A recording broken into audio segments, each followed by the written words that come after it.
Hey everyone, welcome back to another behind the scenes episode in the Magic Lab. I'm Trevor, and today we're going to be discussing more concepts utilizing a hard card. If you're not familiar with a hard card, go check out my recent episode for more details, but I will briefly go over it again today. But before we get to that, let's back up a little bit and rediscuss my card box retention or holdout system. I think these two concepts go hand in hand because every time I get a new deck of cards, I always prepare the box and a new hard card. Now it's unfortunate that bicycle boxes no longer have that back pattern on here, but that's okay, we can get around it like so. I'll just bring that cellophane down towards the bottom, but not off, because we all know what a pain in the ass that is to get back on. Now I take an old card, so I don't run a new one, and I'm gonna place double stick tape along the top, sides, and middle, but not along the bottom. Why? Because that allows me to get that in there real easily and position it just perfectly without sticking. And we don't need that part to stick anyways because the rest would. Now, once it's in that position, you can bring the cellophane halfway up, but don't cover the angel. We're then gonna take a 1-inch punch.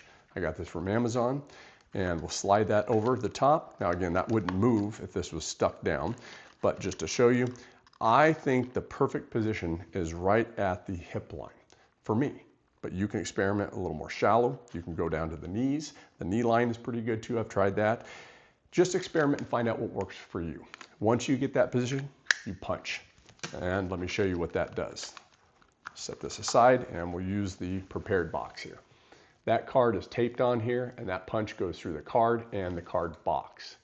Now, some people might be thinking, well, that's really obvious. Nobody has ever called that out or seen it. Now, what does this allow you to do, more importantly? Like, so what? You've done a punch here and you've got a card on top. This allows you to put a gimmick card, a duplicate, and if you stretch the cellophane out slowly, up to 8 cards I've done, but maybe more, I don't know, experiment with it. And then you can ring those cards in to your deck at any point throughout the routine you want. Think about how powerful that is. And let me just give you just a few ideas of what this is, what this can do for you. So let me just, let's just imagine, I'll go through how to actually strip them out in a second, but let's just go through a crude example here. 4 aces, face down in the position. Now, you go through and have the spectators shuffle the cards, cut them, do whatever they want. You briefly set these down and you go into your presentation, gambling, whatever you want, card shark, cardistry. And then you take the cards back and you say, I'm gonna locate those 4 aces.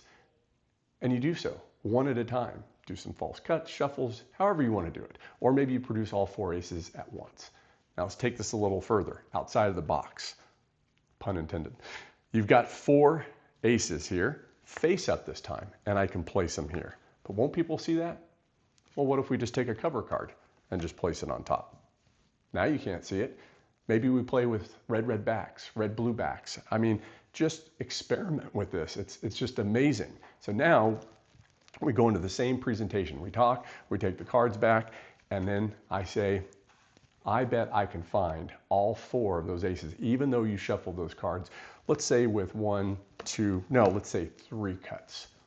You spread the cards out, and after they handled and shuffled the cards, no funny moves, 4 aces, face up in the center. Again, it's only limited to your imagination. So play with this idea and see what you think. Now, another idea, let's go into maybe how to remove it. One thing is really important on how to remove it. So I place a card in here like so. I mean, look how nice that looks. When you take the deck back, maybe, you discuss you're gonna do another trick, maybe you're finished with your routine, or at least they think you are. And we're gonna just relax and I'm gonna set the cards down like so. When I'm ready to get that card, the reason I had that half moon cut out so much is so I can easily just reach down and grab it. I'm grabbing the card and the deck. Now what's important here is that I don't pull the deck away from the box, because again, I know it's a little subtlety, but I really think it's important. We take the box away. And now I think that hides a little bit more of the fact that I added something to the deck.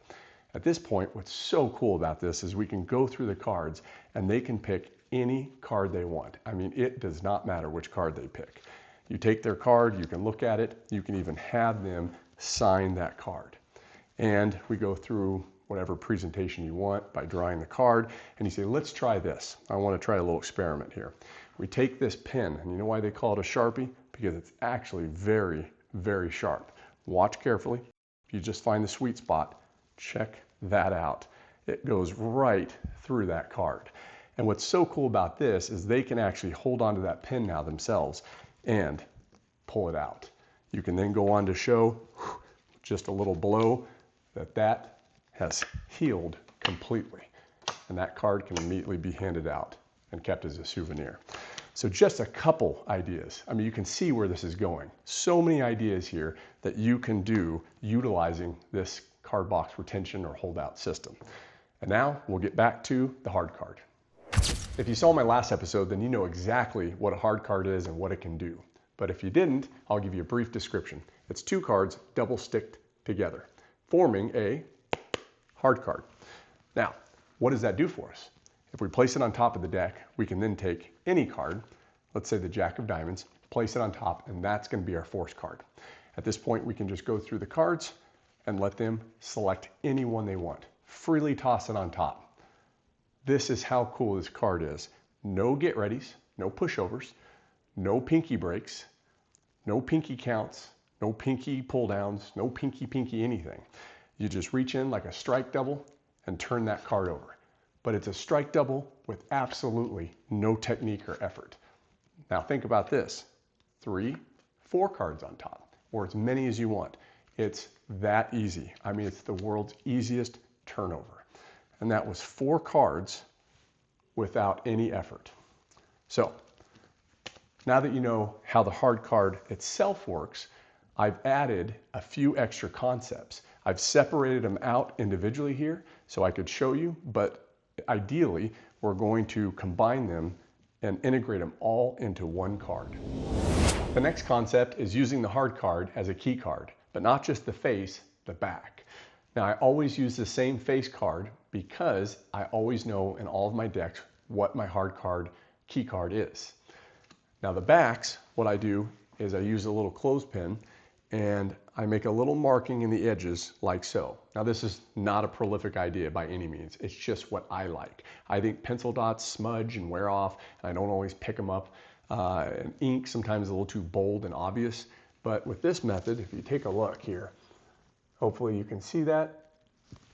Let's do it on a bicycle card. I mean, look how well that blends into that pattern there. But still, I can pick that up in an instant when I spread those cards out. And it never smudges or wears out. It's permanently there. The next idea is my absolute favorite. It's rounding the corners or corner shorting. So naturally, we need a corner shorter to corner short, if that's even a word. Now I'll get into lefties and righties. I'm a right-hand magician, so let's just go with this first. I would corner short here and diagonal. Let's take a look at what that looks like. Subtle, and my marking system's there. So what does this actually allow me to do? Well, that card is anywhere in the deck and it doesn't matter. At any point, you hear it and I can feel it. The card's right there. Now what's cool about this is if that had been placed on top of their selected card, it ends up second from the top. And you can just imagine so many things that you can do with that. At this point, you can just do a double turnover and show their card. You can then do something subtle like a KM move to display the card. Now you've ditched the card.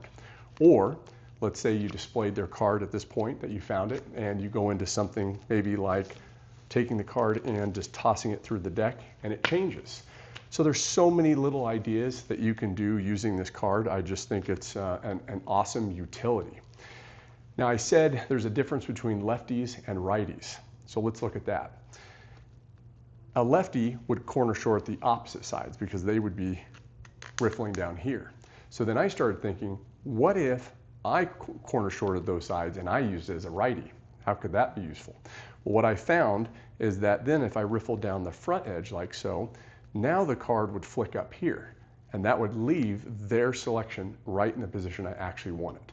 So I could play around with a second card, or I could play with it being the exact card. So try those out and come up with some ideas or presentations and share in the comments with me. I'd love to hear them. So now the last concept, and let's recap so far. I've got my hard card, which allows me to catch breaks and do multiple turnovers or even force a card. I've even got a face key card here. I should also mention too that with this hard card as a key card, it's also audible and tactile. So if I was dealing through the cards like so, at any point, I could feel that's the key card by touch, and I know the next card's theirs without looking. So an extra little deceptive layer of maybe turning your head so they don't think you're looking at any marking systems.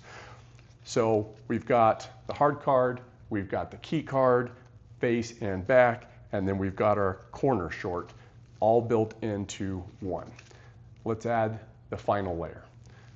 We're going to just trim just a slight edge off the top. Now you can use a professional tool to do this, but I just use a straight edge razor or just a nice pair of scissors. Again, don't be dumb and cut yourself. Do I have to say that? I guess I do. So hey, don't cut yourself. Now with this, what you do is take any card you want to force and place it on top. I like to place it about right here in the deck, but you can experiment with what you like. And now you don't have to hold on to any breaks or anything. It's just sitting right there. I do like to give it a little tap before I start so it settles that card down and creates that slight gap.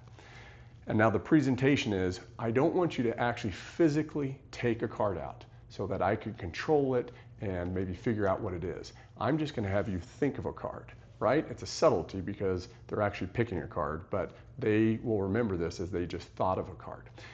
Don't think of the obvious card on the face. Are you ready? I'll riffle through. And you just go through real quick like that. And you're, oh, is that too fast? Let me do that again. Now they're thinking of a card, right? I mean, how cool is that? You can play with the speed here so you get better at it, like so. And also you can do a timing force as well, which works really nice. You just have to watch their mannerisms and maybe their mouth.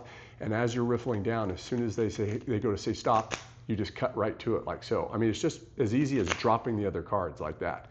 Now say you get somebody difficult, and that's why I like to keep it more towards the top, because I can let go of all of them anytime I want. But let's just say you go past it. Just as they say stop, just let go of the rest and say, oh, that was too slow, I need you to do it again. So they go through and you just stop wherever they say stop. So that is, I think, such a cool way to force a card. And yeah, I mean, you've got some great concepts here, all built into one card system. This can be in your deck and you can shuffle it. You can let them shuffle the cards. You don't have to use it. You can use it whenever you want. But if it's there, you always have a tool for multiple methods of forcing, cutting to cards, locating cards. Just think of as many different ideas as you can. If you have some, please leave them in the comments. I'd love to hear them because this is as much as I've come up with so far. I hope you liked the episode, and if you did, keep watching, and I'll see you next time in the Magic Lab.